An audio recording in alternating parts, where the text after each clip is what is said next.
Ladies and gentlemen, boys and girls, renters, tenters and common dissenters, welcome along to the Joe Spivey YouTube channel where we discuss books and little else. And you supposedly join me sort of on the brink of June, on the admittedly bureaucratically bogged border of June. We're struggling to get there at the moment, and yet so all of the appurtenances of spring and summer should be with us, but we have indeed the kind of sombre, desultory, pallid oneness, the kind of slate grey difficulties of October. Observably, it's dull as dishwater here in Northern England, and so Joe Spivey is a little down, folks. The pathetic fallacy where the meteorological state does indeed inform one's feelings is absolutely present today. I'm down because the weather is dull. But anyway, we are not letting a silly thing like poor feelings stop us from producing YouTube videos. So I'm back at you again with Hannah Arendt's Eichmann in Jerusalem, subtitled A Report on the Banality of Evil, which came out in the mid-20th century and has been, I think, unjustly vilified and demonized ever since. There is a great, almost canonical question mark placed over this book. Those, of course, who have not read it in detail, who have not reflected upon it, who have barely gotten through a page of it, denounce it as some sort of nazified apologia for the horrors of Nazi Germany, or as just some kind of, thoughtlessly rebarbative account of how Jews were liquidated in the 1940s or whatever in Germany. That is, of course, not the case, and that is the reason why I have conducted this read-along. Bear with me, folks, as I once again adjust my pillows. I'm finding it most hospitable to do these videos in my bedroom rather than in the great chandeliered hall down just to my left. So you'll have to forgive me if I don't quite have things all together in this little mini carriage that I call my bed. But yes, we are reading, or I informed you to read. Of course, I reneged on my promises of weekly videos last week because I had very many things to do and couldn't squelch a video out of me on the Friday. So apologies for that, folks. But that has given you even fewer excuses to read chapters 7 and 8, which we go through today, which were titled, what were they titled? The Wannsee Conference, or Pontius Pilate, and chapter 8, Duties of a Law-Abiding Citizen. And I've got, some sections that I want to highlight, some sections that I want to read out. If indeed you have not read these sections, pause this video now. You are no good. You are a disgrace both to myself and yourself and anybody that has ever kissed you on the forehead. So yes, I've got 4 sections that I want to highlight in particular, 2 from each chapter, I do believe.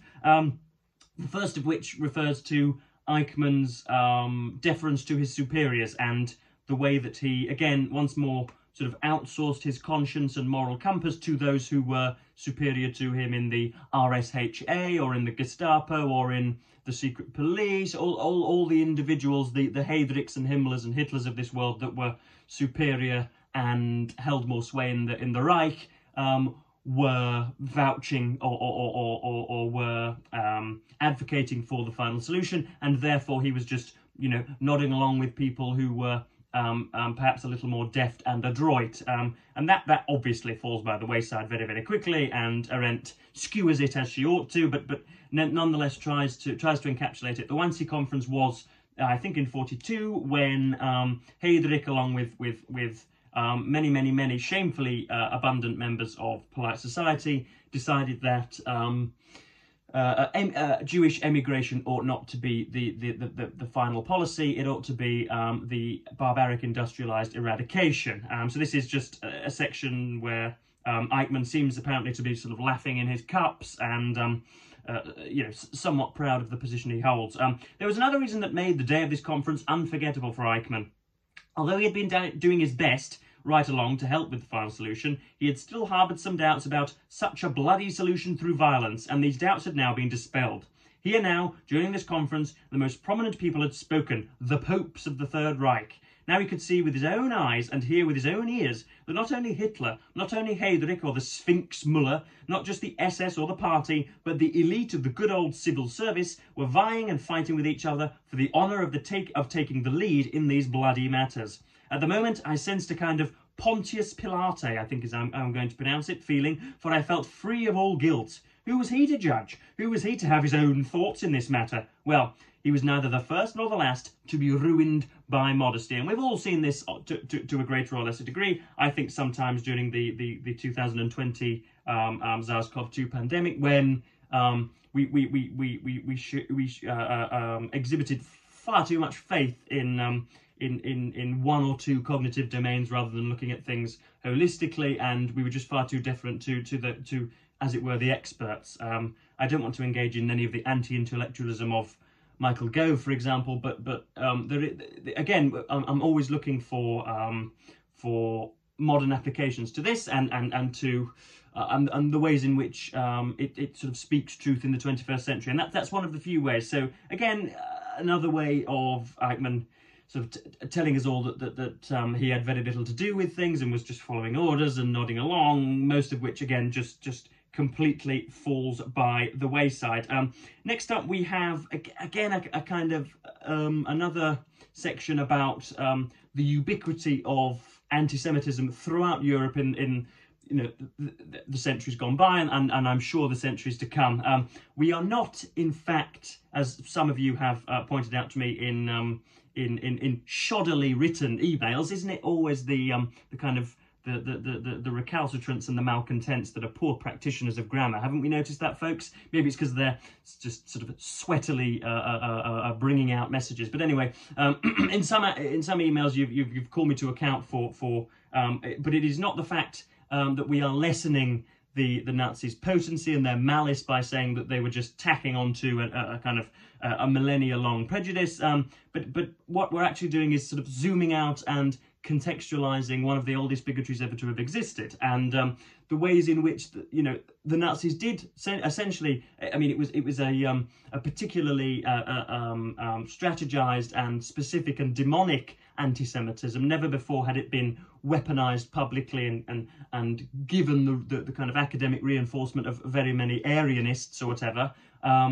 But it was essentially the same kernel of hatred that had been present and preponderant and pervasive for decades and centuries, both prior and after. And this is Eichmann talking about the anti-Semitism of high society as another way of somehow ridding himself of or at least escaping the yoke of accountability. I've dwelt on this chapter of the story, which the Jerusalem trial failed to put before the eyes of the world in its true dimensions, because it offers the most striking insight into the totality of the moral collapse the Nazis caused in respectable European society, not only in Germany but almost all countries, not only among the persecutors but also among the victims. Eichmann, in contrast to other elements in the Nazi movement, had always been overawed by good society, and the politeness he often showed to German-speaking Jewish functionaries was to a large extent the result of his recognition that he was dealing with people who were socially his superiors. He was not at all, as one witness called him, a Landsknecht Natur, a mercenary who wanted to escape to regions where there aren't no 10 commandments and a man can raise a thirst. What he fervently believed in up to the end was success, the chief standard of good society as he knew it. Typical was his last word on the subject of Hitler, whom he and his comrade Sassen had agreed to share out of their story. Hitler, he said, may have been wrong all down the line, but one thing is beyond dispute. The man was able to work his way up from Lance Corporal in the German army to Führer of a people of almost 80 million. His success alone proved to me that I should subordinate myself to this man. And there we have the kind of ridiculous glorification of Hitler, just because he managed to, as Napoleon did and as I'm sure Charlemagne did, they managed to raise themselves up from relative obscurity into, as he said, the leader of 80 million people, and the idea that can be then correlated with one's objective worth and rectitude and kind of intellectual vivacity and suitability to high office, which is obviously balderdash, folks, with a capital B. But yes, that's another way in which Eichmann he's essentially just saying, well, I'm going to listen to everything Hitler said because he's the leader. Next up, we talk about a very, very curious thing, but again, something that I think links back and signposts the Nazi ideology perfectly. We have the sort of the saving of very prominent Jews. Again, this takes place when the final solution is in its most, as it were, successful throng, when it is performing its goal to the most ruthless extent. But prominent Jews are indeed saved, and a lot of people are confused by this. Why, if you are a repugnant Jew, are you saved just because you're the head of a science department or happen to tap dance on the stage or a particular theatrical favourite of Hitler? Why is it that you're being saved? You're just as dirty and worthless as the rest of them, as I'm sure they would say. But that is, I think, I've written in the margin here the fact that Einstein was saved and a few others. It's just another example of the endless sort of stratification and quantification that the Nazis did. That's what a eugenicist is. It's a kind of a quantification of a human being's worth. That person over there, is of an abhorrent race, but he is, an excellent hallmark of German worth, so we'll keep him about the place. That's what a eugenicist does. And of course, there is the great historical irony here that had Hitler been a little calmer, had he not had all of his henchmen gassing the Jews at Auschwitz and Dachau, for example, and had he not enforced, or at least persuaded the popularization of a slight bifurcation as regards Aryan science and Jewish science. In other words, had he had Einstein and Oppenheimer, and had he been a little bit more hospitable towards the Jews, he may well have had the bomb, and he may well have been able to drop it on Washington DC or on Moscow or on London. And I may well be speaking to you in Germanic syllables now. So, there are all sorts of things to consider when we're talking about anti-Semitism, and it is a polymorphous beast. But anyway, this is talking about the prominent Jews that were saved. In Germany today, this notion of prominent Jews has not yet been forgotten. While the veterans and overprivileged groups are no longer mentioned, the fate of famous Jews is still deplored at the expense of all others. There are more than a few people, especially among the cultural elite, who still publicly regret the fact that Germany sent Einstein packing without realising that it was a much greater crime to kill a little Hans Kohn from around the corner, even though he was no genius.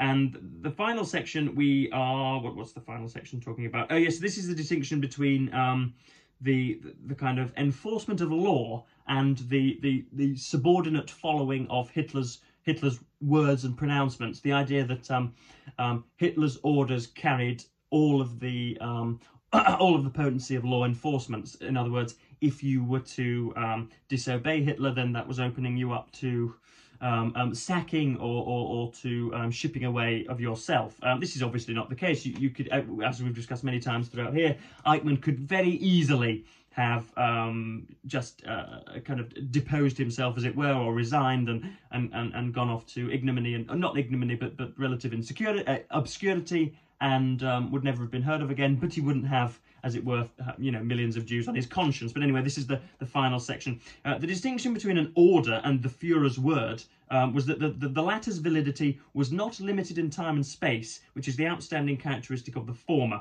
This is also the true reason why the Führer's order for the final solution was followed by a huge shower of regulations and directives, all drafted by expert lawyers and legal advisors, not by mere administrators. This order, in contrast to ordinary orders, was treated as a law. Needless to add, the resulting legal paraphernalia, far from being a mere symptom of German pedantry or thoroughness, served most effectively to give the whole business its outward appearance of legality. And just as the law in civilized countries assumes that the voice of conscience tells everybody, "Thou shalt not kill," even though man's natural desires and inclinations may at times be murderous, so the law of Hitler's land demanded that the voice of conscience tell everybody, "Thou shalt kill," although the organisers of the massacres knew full well that murder is against the normal desires and inclinations of normal people. Evil in the Third Reich had lost the quality by which most people recognise it, the quality of temptation. Many Germans and many Nazis, probably an overwhelming majority of them, must have been tempted not to murder, not to rob, not to let their neighbours go off to their doom, and not to become accomplices in all these crimes by benefiting from them. But God knows they had learned how to resist temptation. And you can see there, we're almost watching sort of live on camera, the kind of maturation of Joe Spivey's critical claws, shall we call them, because I absolutely loved this book upon first reading. I think I got through it in just over 24 hours in last summer, so about 12 months ago. But I now find Arendt's rhetorical style, obviously this is a textual analysis, I find Arendt's rhetorical style to be quite sort of humdrum and a little bit garrulous and a little bit haphazard and cack-handed and all a little bit sweaty and rough-throated, if that's a phrase.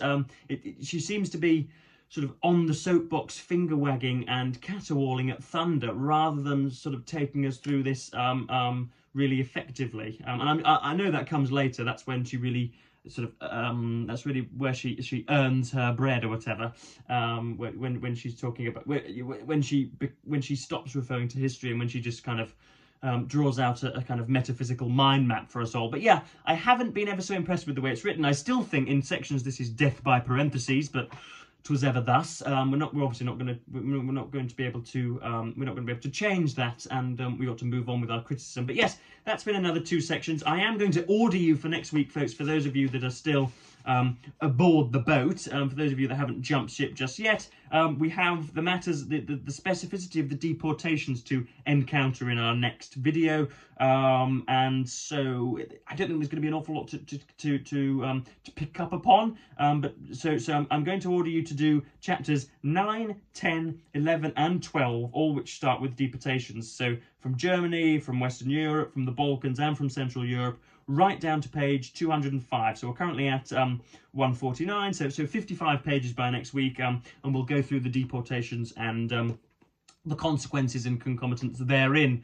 But yes, that has been another little tour of Hannah Arendt's Eichmann in Jerusalem. I hope I haven't sort of stepped on any garden rakes that are going to thwack me on the forehead in a few days' time when I eventually post this video. I hope you have, I mean, I need to know whether you're still enjoying this, whether any of you, heaven forbid, are carrying along with me. So yeah, I think that just about covers things, doesn't it, folks? And I'm going to say, of course, as ever, thank you ever so much for watching BookTube, and goodbye.